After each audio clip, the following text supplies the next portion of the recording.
Tamil cinema உலகம் முன்னால் எப்படி இயங்கி கொண்டிருந்தது, இப்போது எப்படி இயங்கி கொண்டிருக்கிறது அப்படின்ற வித்தியாசத்தை எடுத்து சொல்வதற்காக உங்களுக்கு ஒரு குட்டி ஸ்டோரியை சொல்லணும்னு நான் விரும்புகிறேன். பிஆர் பந்துனுடைய பல திரைப்படங்களுக்கு எம்எஸ் விஸ்வநாதன் தான் இசையமைப்பாளர்.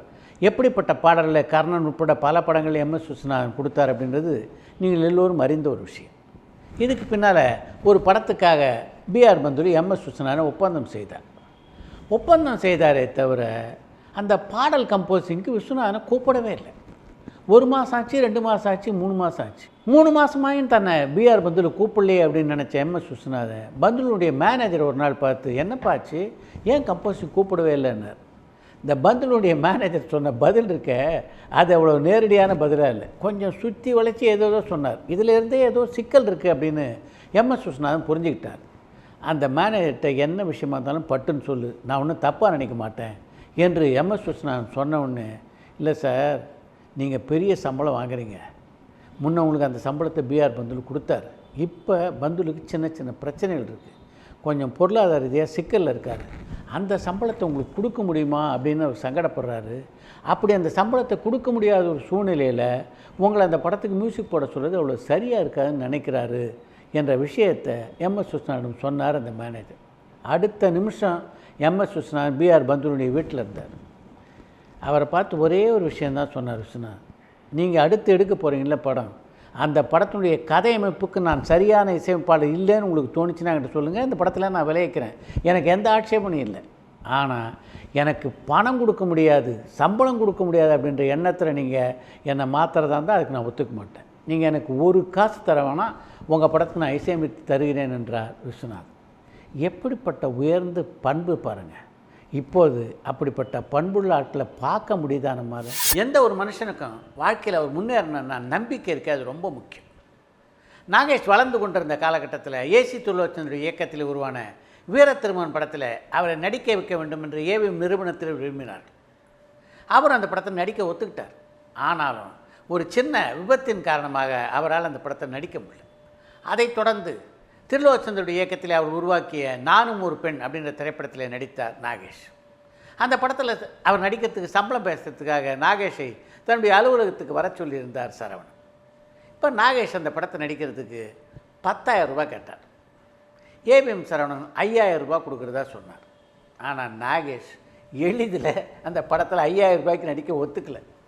இந்த பேரம் ரொம்ப நேரம் நடந்து கொண்டிருந்தது. அதுக்கு பின்னால் ஒரு வழியாக 6,000 ரூபாய் வாங்கி கொண்டு அந்த படத்தை நடிக்க ஒப்புக்கொண்டார் நாகேஷ். இதை ஒத்துக்கிட்டு முடித்த உடனே சரவணன் பார்த்து, நாகேஷ் சொன்ன வார்த்தை தான் ரொம்ப முக்கியம், நான் ஏதோ திமிரில் எனக்கு நீங்கள் 10,000 ரூபா கொடுத்தா தான் ஆச்சுன்னு ரொம்ப நேரம் உங்கள்கிட்ட பேரம் பேசியிருந்தா நீங்கள் தப்பாக நினைக்காதீங்க சரவணன், நல்லா நினைவில் வச்சுக்கோங்க, இன்னும் கொஞ்ச நாள்லேயே நான் கேட்குற சம்பளத்தை நீங்கள் கொடுக்குற சூழ்நிலை வரும் என்று சரவணன் சொன்னார். அப்படி ஒரு சூழ்நிலை வந்தால் நிச்சயமாக நீங்கள் கேட்குற சம்பளத்தை கொடுக்க நாங்கள் தயங்க மாட்டோம் என்று ஏவிஎம் சரவணன் நாகேஷுக்கு பதிலளித்தார். அதைத் தொடர்ந்து சர்வர் சுந்தரம் படத்தில் நாகேஷ் என்ன சம்பளம் கேட்டாரோ அந்த சம்பளத்தை அப்படியே கொடுத்து ஏவிஎம் நிறுவனத்தினர் அவரை ஒப்பந்தம் செய்தார். இதுக்கு தான் சொல்கிறேன், ஒரு மனுஷன் வாழ்க்கையில் முன்னேறணுன்னா தன் மேலே நம்பிக்கை, தன்னம்பிக்கை ரொம்ப ரொம்ப ரொம்ப அவசியம். சூப்பர் ஸ்டார் ரஜினிகாந்துடைய வீட்டில் அவர்கிட்ட டிரைவராக பணியாற்றி கொண்டிருந்தவருக்கு திருமண பத்திரிகை ரஜினிகாந்த் பார்த்து கொடுத்துருக்காரு. உடனே ரஜினிகாந்த் 25,000 ரூபாய் செக் எழுதி அவர் கொடுத்தாரு. ஆனந்தம்னா அப்படி ஆனந்தம் அந்த டிரைவருக்கு வாங்கிட்டு போட்டார். கல்யாணம் சூப்பராக நடந்து முடிஞ்சது. இது நடந்து முடிஞ்ச 2 மாதத்தில் சூப்பர் ஸ்டார் ரஜினிகாந்துடைய இன்னொரு டிரைவருக்கு திருமணம். அவர் இதே மாதிரி திருமண பத்திரிகை கொண்டு வந்து கொடுத்தாரு. அந்த திருமண பத்திரிகை வாங்கி கொண்டு அந்த டிரைவருக்கு 50,000 ரூபா ஒரு செக் எழுதி கொடுத்தார் ரஜினிகாந்த். அவரும் ஆனந்தமாக வாங்கி போயிட்டார். பக்கத்துலேருந்து அதை பார்த்து கொண்டு இருந்தார் ஒரு நண்பர். இவர் முதல் டிரைவருக்கு 25,000 ரூபா கொடுத்த போதும் பார்த்தார், அடுத்து 50,000 ரூபா கொடுத்த போதும் பார்த்தார். அவரால் ஏன் இந்த 2 டிரைவருக்குள்ளே இவ்வளோ பெரிய டிஃப்ரென்ஸ்னு புரிஞ்சிக்க முடியல. சூப்பர் ஸ்டார் ரஜினிகாந்தை பார்த்து கேட்டார், இந்த 2 பேரும் உங்கள்கிட்ட தான் டிரைவராக வேலை பார்க்குறாங்க, நான் பார்த்த வரைக்கும் அந்த டிரைவருக்கும் இந்த டிரைவருக்கும் மிகப்பெரிய வித்தியாசம் எதுவும் இல்லை, அவரும் சூப்பராக வண்டி ஓட்டுவார், இவரும் சூப்பராக வண்டி ஓட்டுவார், அவரும் ரொம்ப நல்ல மனுஷன், இவரும் நல்ல மனுஷன், ஆனால் செக்கு தொகையில் ஏன் அவ்வளோ பெரிய டிஃப்ரென்ஸ்? முதல்ல வந்தவருக்கு அதிகமாக கொடுத்துட்டு அடுத்து ஏதோ முடியலையும் கொஞ்சம் கம்மியாக கொடுத்துருந்தீங்கன்னா பரவாயில்ல, முதல்ல டிரைவருக்கு 25,000 ரூபா கொடுத்தீங்க, அடுத்த டிரைவருக்கு 2 மடங்கு 50,000 ரூபாயில் கொடுத்தீங்க அப்படின்னு சொன்னபோது ரஜினிகாந்த் சூப்பராக அந்த நண்பருக்கு ஒரு பதில் சொன்னார். இந்த 2வது திருமணம் பண்ணார் அவர் திருப்பதியில் கல்யாணம் பண்ணுறார். இங்கேருந்து திருப்பதி போய் கல்யாணம் பண்ணோன்னா நிச்சயமாக செலவு அதிகமாகும். அதனால் 50 ரூபா கொடுத்தேன். முதல்ல கல்யாணம் பண்ண டிரைவர் இருக்கார், அவருடைய திருமணம் சென்னையில் தான். அவருக்கு நான் 50,000 ரூபா கொடுத்தா இந்த 50,000 ரூபா இந்த கல்யாணத்தில் செலவு பண்ணுவார். அதனால் அவர் கையில் 25,000 ரூபா கொடுத்தேன். மீதி 25,000 ரூபாவை அவங்க வீட்டில் கொடுத்தேன். அது உங்களுக்கு தெரியாது என்றாராம் ரஜினிகாந்த். இப்போ கேள்வி கேட்டார்ல, அந்த நண்பருடைய கண்ணில் லேசாக கண்ணீர். நடிகர் தினம் சிவாஜி கணேசன் கதாநாயகன் நடிக்க பீம்சிங்குடைய இயக்கத்தில் உருவான படம் தான் பாவம் மன்னிப்பு என்ற திரைப்படம். அந்த படம் எப்படிப்பட்ட வெற்றி படமாக அமைந்தது அப்படின்னு உங்கள் எல்லாருக்கும் நல்லா தெரியும். ஆனால் அந்த படத்தில் முதல்ல கதாநாயகன் நடிக்க இருந்தவர் யார் தெரியுமா? சந்திரபாபு. இதில் இன்னொரு கூடுதல் தகவலை உங்களோடு பகிர்ந்து கொள்ளணும் அப்படின்னு நான் நினைக்கிறேன். பாவம் மன்னிப்பு படத்துடைய கதையை எழுதியவரும் சந்திரபாபு தான். அவர் எழுதிய கதையில் அவரே கதாநாயகன் நடிக்க ஏறக்குறைய 2000 அடி அந்த படத்தை படமாக்கிட்டார் பீம்சிங்.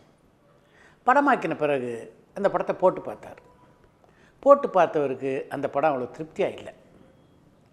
இதை தன்னுடைய நண்பரான ஏவிஎம் சரவணன்கிட்ட ஒரு முறை பகிர்ந்து கொண்டார் பீம்சிங். அது மட்டும் இல்லாமல் தான் எடுத்த அந்த படத்தையும் சரவணனுக்கு போட்டு காமிச்சார். இப்போ சரவணன் பீம்சிங்கிட்ட என்ன பண்ணணும்னு நினைக்கிறீங்க அப்படின்னு கேட்டபோது, இல்லை இந்த படத்தை திரும்ப தான் எடுக்கணும்னு நான் நினைக்கிறேன், சரியாக வரலன்னார். சரி, இந்த கதை கரு இருக்குல்ல, அது எனக்கு ரொம்ப பிடிச்சிருக்கு, அதனால் நான் அப்பச்சிக்கிட்ட பேசுகிறேன், அவர் சம்மதிச்சா ஏவிஎம்மோடு இணைந்து நீங்கள் இந்த படத்தை தயாரிக்கலாம் என்றார் ஏவிஎம் சரவணன். அதைத் தொடர்ந்து சரவணன் அவருடைய தந்தையான மெய்யப்ப செட்டியாரிடம் பேச அவரும் அந்த படத்தை தயாரிப்பதற்கு ஒப்புக்கொண்டார். அப்போ அதில் கதாநாயகன் சிவாஜி கணேசன் இல்லை. அந்த படத்திற்கான திரைக்கதையை அமைப்பதற்காக தன்னுடைய கதை இலாக்காவோடு உட்கார்ந்து விவாதம் செய்தார் பீம்சிங். இறுதியாக அந்த கதை ஒரு முழுமையான வடிவம் பெற்றது. முழுமையான வடிவம் பெற்றதுக்கு பின்னால் அந்த படத்தில் சிவாஜி கணேசன் நடித்தா ரொம்ப நல்லாயிருக்கும் அப்படின்னு பீம்சிங்கு தோணுச்சு. அதை மெய்யப்ப செட்டியார்ட்ட சொன்னார். அவரும் அதை ஏற்றுக்கொண்டார். பாவமன்னிப்பு கதை என்னுடைய கதையாக இருந்த போதிலும் அந்த படத்தினுடைய டைட்டில்லையும் என் பேர் வரல, அந்த படத்தினுடைய விளம்பரங்கள்லேயும் என் பேர் வரலன்ட்டு ஒரு இடத்துலையும் சந்திரபாபு அந்த பட தயாரிப்பாளரையோ அந்த படத்தினுடைய இயக்குனரையோ குறை சொல்லவே இல்லை. சந்திரபாபுவை பற்றி இந்த தமிழ் சினிமாவிலே பல நெகட்டிவான விமர்சனங்கள் இருக்குது. எவ்வளோ அவருக்கான எதிர்மறை விமர்சனங்களை சொல்கிறாங்க. ஆனால் தான் எழுதிய கதை வேறு ஒரு நடிகர் நடித்து மிகப்பெரிய வெற்றி படமாக இருக்குது. பின்னாலேயும் அந்த படத்தை பற்றி கடைசி வரைக்கும் சொந்தம் கொண்டாடாத சந்திரபாபுடைய பெருந்தன்மையை ஏன் யாரும் இது வரைக்கும் வெளியில் பேசவே இல்லைன்றது எனக்கு ஒரு ஆச்சரியமாகவே இருக்குது. இந்த சினிமா உலகத்தை பொறுத்த வரைக்கும் இங்கே நீங்கள் பாப்புலராக இருக்கும்போது பல பேர் உங்களுக்கு விதவிதமான பட்டங்களை கொடுப்பாங்க. உங்களை மாதிரி நடிகரே இல்லை அப்படின்லாம் புகழ்வாங்க. அதையெல்லாம் சமாளிக்கும், அதுலேருந்து தெளிவு பெறவும் ஒரு சரியான மனநிலை வேணும். அப்படி இருந்தால் தான் அதுலேருந்து தப்பிச்சு நீங்கள் உங்களுடைய வாழ்க்கையை நடத்த முடியும். வடிவேலு இந்த சினிமா உலகத்திலே புகழின் உச்சியில் இருந்தபோது பல பேர் அவரை கருப்பு நாகேஷ் என்று அழைத்ததுண்டு. அதை பற்றி வடிவேலுட்ட யாராவது கேட்டோம்னா, கருப்பு நாகேஷா? நாகேஷில் கருப்பு நாகேஷ், வெளுப்பு நாகேஷ், சிவப்பு நாகேஷ், வயலட் நாகேஷ்லாம் எதுவுமே கிடையாதுங்க. நாகேஷ்னால் ஒரே ஒரு நாகேஷ் தான். எனக்கு மற்றவருடைய பொருளையோ மற்றவருடைய பெயரையோ திருடுறதில் உடன்பாடே கிடையாது. நான் ஒரு சாதாரணமான நடிகன். என்ன நாகேஷோடு ஒப்பிடுறது ரசிகர்களுக்கு வேணால் திருப்தியாக இருக்கலாம், ஆனால் அதில் கொஞ்சம் கூட உண்மை கிடையாது. இந்த சினிமா உலகத்தில் ஒரு எம்ஜிஆர், ஒரு சிவாஜி மாதிரி தான் ஒரு நாகேஷ். அவருடைய இடத்த அவ்வளவு எளிதில் யாராலும் நிரப்ப முடியாது அப்படின்றது தான் உண்மை என்று அந்த பத்திரிகையாளருக்கு பதில் சொன்னவர் தான் வடிவேலு. இப்படி நிதானமாக மிகச்சிறப்பாக பதில் சொல்லக்கூடிய அளவுக்கு இருந்த வடிவேலு எங்கே தடம் மாறினார் அப்படின்றது தான் என்னால் இன்னி வரைக்கும் புரிஞ்சிக்க முடியல.